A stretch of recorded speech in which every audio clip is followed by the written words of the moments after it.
హైదరాబాద్ లో కన్సల్టేషన్ మరియు 3,500 రూపాయల colour Doppler test Avis hospitals లో ఉచితంగా పొందండి.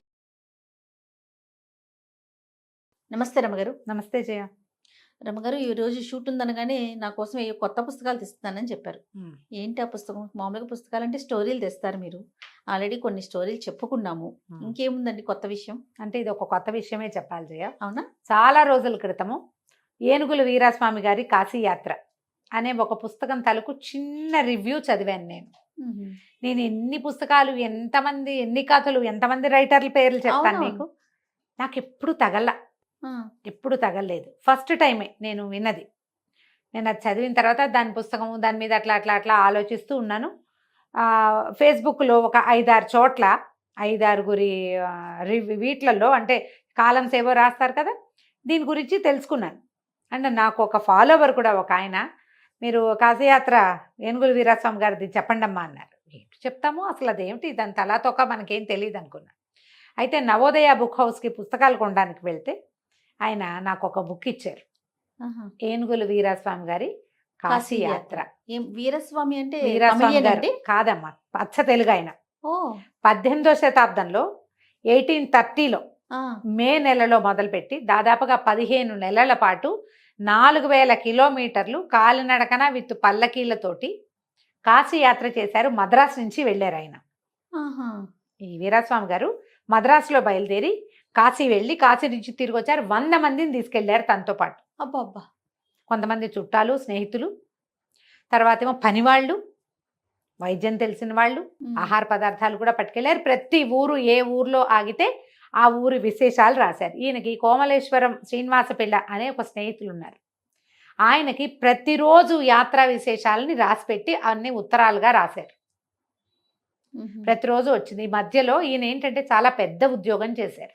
వీరాస్వామి గారు చాలా పెద్ద ఉద్యోగం, గవర్నమెంట్ దాంట్లో, బ్రిటిష్ గవర్నమెంట్లోనే ఏమంటారు దాన్ని, ఒక రకంగా భారతీయ సాహిత్యమో ఏదో ధర్మాన్నో దాన్ని తర్జుమా చేసే లాంటి ఉద్యోగం. ఏదైనా సరే ఒక జడ్జిలకి ఉపయోగపడేది, తీర్పులు వాటిని రాసేవారట. మొదట్లో ఏమో దుబాసీగా ఉండేవారు, ట్రాన్స్లేటర్గా ఉండేవారు. తర్వాత ఈ చాలా పెద్ద ఉద్యోగం. ఆ రోజుల్లోనే ఈ 15 నెలలకి సరిపడా డబ్బు పట్టుకెళ్ళగలిగే కెపాసిటీ ఉన్నాయన. అయితే ఈయన పుస్తకం అదంతా ఉత్తరాలుగా రాస్తే స్నేహితుడికి, ఆ ఉత్తరాలన్నీ కూడా ఈ కోమలేశ్వరం శ్రీనివాస పిల్ల గారు ఒక పెద్ద పుస్తకంగా తయారు చేయించారు. మళ్ళీ వెనక్కి రాయించడం. భాష బహుపాత భాష, 200 సంవత్సరాల క్రితం నాటి తెలుగు భాష చిత్రంగా ఉండేది. అంకెలు, తెలుగు అంకెలు, ఇప్పుడు మనం వేసుకునే 1, 2, 3లు కాకుండా తెలుగు అంకెలు. తర్వాత డబ్బుల లెక్క కూడా అప్పుడు బేడ, పావల, అర్ధన అలాంటివి ఉండేవి కదా, ఇవి లేవు. ఇవన్నీ కూడా తిరగ రాయబడింది. ఈ పుస్తకం ఇప్పటికి 4 సార్లు ప్రింట్ చేయబడింది. అబ్బా.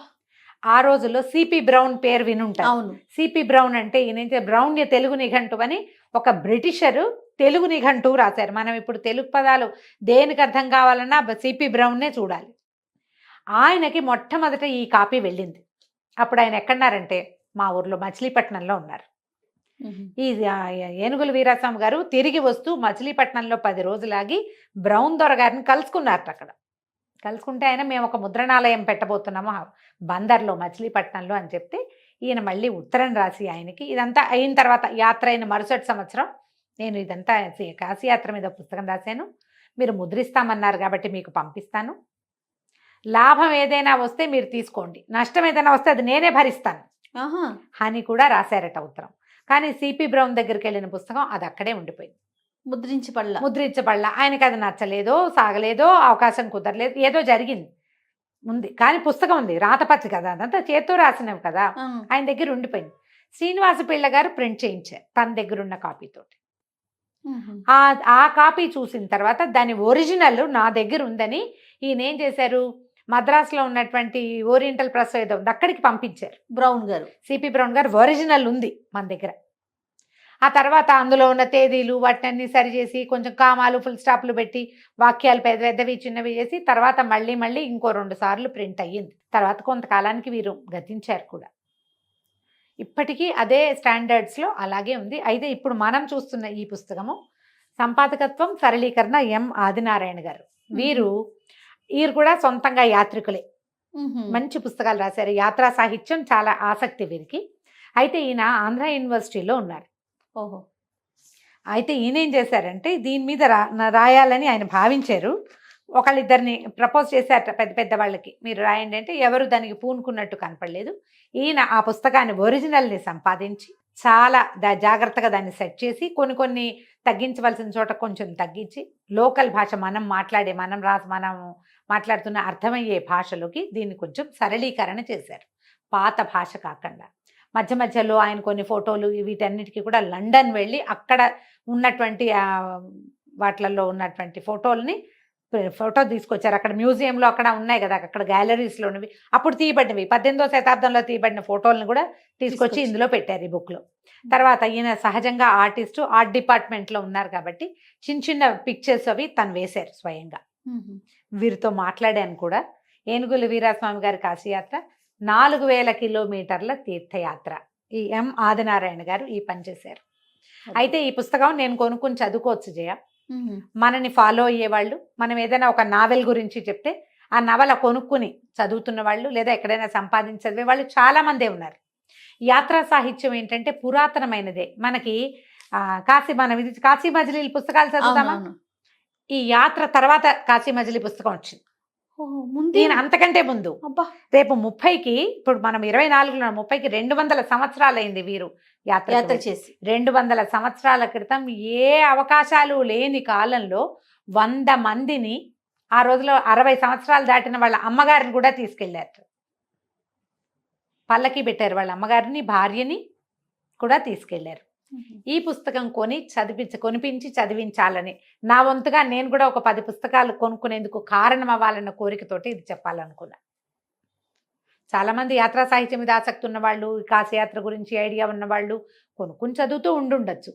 ఎవరెవరికి తెలీదు. ఎందుకంటే నేను చాలా ఒరేషియస్ బుక్ రీడర్ అని పేరున్న నేనే విపరీతంగా చదివేదాన్ని. నాకు చాలా కాలం వరకు ఇది తెలీదు. నాలాగా తెలియని వాళ్ళు చాలా మంది ఉంటారు. చక్కటి భాషలో ఈయన ఎక్కడి నుంచి, దీని నుంచి బయలుదేరారు, మద్రాసు నుంచి. మొత్తం ప్రయాణంలో ఉన్న అన్ని ఊళ్ళల్లో ఉన్నటువంటి సోషల్ ఇవి కూడా ఆనాటి సాంఘికమైన కార్యక్రమాలతో సహా రాయబడి ఉంది. మొత్తం ఎక్కడెక్కడ ఏమేం పనులు చేశారు, ఏ ఊళ్ళు చూశారు, ఎలాంటి అర్చనలు జరుగుతున్నాయి, ప్రజలు ఎలా ఉన్నారు, వాళ్ళ సాంఘిక జీవనం ఎలా ఉందో అదంతా చెప్పబడింది. ఇందులో దాదాపు 1000 కిలోమీటర్ల నౌకాయాత్ర ఉంది. ఓహో. వాళ్ళు షిప్లో కూడా సముద్ర ప్రయాణం కూడా చేశారు. అంటే ఏమన్నా జల ప్రయాణం కూడా చేశారు, రాములు రోడ్ల మీద కాకుండా. అవకాశం ఉన్న వాళ్ళు తప్పకుండా చదవలసిన పుస్తకం. అయితే రాధనారాయణ గారు ఇంకో పని చేశారట. ఆయనతో మాట్లాడినప్పుడు చెప్పారు, ఈ 4000 కిలోమీటర్లు ఈయన ఎలా వెళ్ళారో ఒక బైక్తో తన స్నేహితుడితో కలిసి ఈయన వెళ్ళిన మార్గంలోనే ఏనుగుల వీరాస్వామి గారు ఏ మార్గం గుండా ఎలా ఏ ఊళ్ళు దాటుతూ వెళ్ళారో వీరు కూడా అలాగే ప్రయాణం చేసి వచ్చారు. ఆ ఎక్స్పీరియన్స్ ని ఫీల్ అయ్యారు. ఈయన మచిలీపట్నం వెళ్ళటం నాకు చాలా సంతోషం కలిగించింది. 10 రోజులు ఉన్నారట బందర్లో. యాత్రికులు ఇంతమంది, పల్లకి మోయటానికి బోయిలతో సహా వంట చేసేవాళ్ళు అందరినీ తీసుకుని 100 మందిని. ఎంత గొప్ప విషయం కదా రమ్మగారు. ఇది చూడండి, ఒకడు ధనం ఆర్జించి దాన్ని మంచి పనుల కోసం ఖర్చు పెట్టకుండా చనిపోవటం నిష్ఫలం అని రాశారు ఏనుగుల వీరాస్వామి గారి డైలాగ్ ఇది. ఆయన రాసింది. నేను ఇంత సంపాదించి ఆ రోజుల్లో ఇప్పుడు ఐఏఎస్ల కంటే ఎక్కువ సంపాదన అట అది. అంత సంపాదించి నిష్ఫలం ఎందుకు చేసుకోవాలి? కాశీయాత్ర నేను ఎందుకు చేయకూడదు? నాతో పాటు మన ఆశ్రితులందరికీ నేను ఈ సహాయాన్ని ఎందుకు చేయకూడదు? ఈ ఫలాన్ని వాళ్ళందరితోటి ఎందుకు పంచకూడదని పని వాళ్లతో సహా అందరికీ కాశీయాత్ర ఫలితాన్ని పంచారు. బోలెడంత గంగా జలాన్ని తెచ్చారట. అప్పట్లో కాశీ వెళ్తే గంగ తెచ్చుకోవాలనుకునేవాళ్ళు. ఈ కాశీయాత్ర అనగానే మరణం కోసం వెళ్లే వాళ్లే ఉండేవాళ్ళు ఆ కాలంలో. తిరిగి వచ్చి దాని మీద ఒక పుస్తకం రాసి దాన్ని ప్రజలకి యాత్ర ఎలా వెళ్ళాలో, మనిషికి ఎంత తెగింపు ఉండొచ్చో చూపించిన వారు ఏనుగుల వీరాస్వామి గారు. ఆయన గురించి చదవండి, తెలుసుకోండి. యాత్రా సాహిత్యం తెలుగు యాత్రికులలో మొట్టమొదటి అద్భుతమైన యాత్రికులు ఈయనొకరు. అది మాత్రం రాయబడి ఉంది. ఎంత చక్కగా ఉందంటే ఊర్ల పేర్లు, అసలు ఆ దారులు ఎక్సలెంట్గా ఉంది. ఈ ఫోటోలు కూడా మంచి మంచి ఫోటోలు పెట్టారు మధ్యలో. ఇగో ఏనుగుల వీరాస్వామి గారిని ఫోటో చూడు. కనిపిస్తుంది కదా క్లియర్గా. వీరి ఫోటో కూడా చాలా బాగా చేశారు. ప్రయత్నం చేయండి, ప్రతి చోట దొరికేస్తుందండి మీకు. ఆన్లైన్లో బ్రహ్మాండంగా దొరుకుతుంది. ట్రై చేసి చూడండి. ఇదిగో సంపాదకత్వం సరళీకరణ ప్రొఫెసర్ ఎం ఆదినారాయణ గారు, ఎంఏ ఎంఎడ్ పిహెచ్డి. సూపర్. వీరు రాసిన పుస్తకం.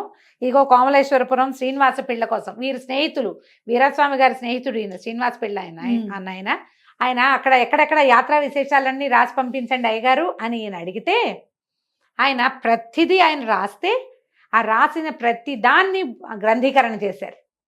ఆయన ఇలాంటి ఎంత మంచి స్నేహితులు, స్నేహితుడు. ఇలాంటి అద్భుతమైన స్నేహితులు ప్రతి వాళ్ళకి ఉండద్దు మరి కదా. అంతే కదా. చాలా బాగా చక్కగా డాక్యుమెంటేషన్ జరిగింది. ఇప్పటికీ ఈ పుస్తకం మళ్ళీ మళ్ళీ ప్రింట్ అవుతూనే ఉంది. ఆదినారాయణ గారు రాసిన ఇంకా కొన్ని పుస్తకాలు కూడా ఉన్నాయి. నేను మంచి మంచి పుస్తకాలు రాశారు, ఇంట్రెస్టింగ్గా ఉంటాయి. అన్ని యాత్రా సాహిత్యమే ఎక్కువగా ఉంది. ప్రతి బుక్ ఇంట్రెస్టింగ్గానే ఉంది.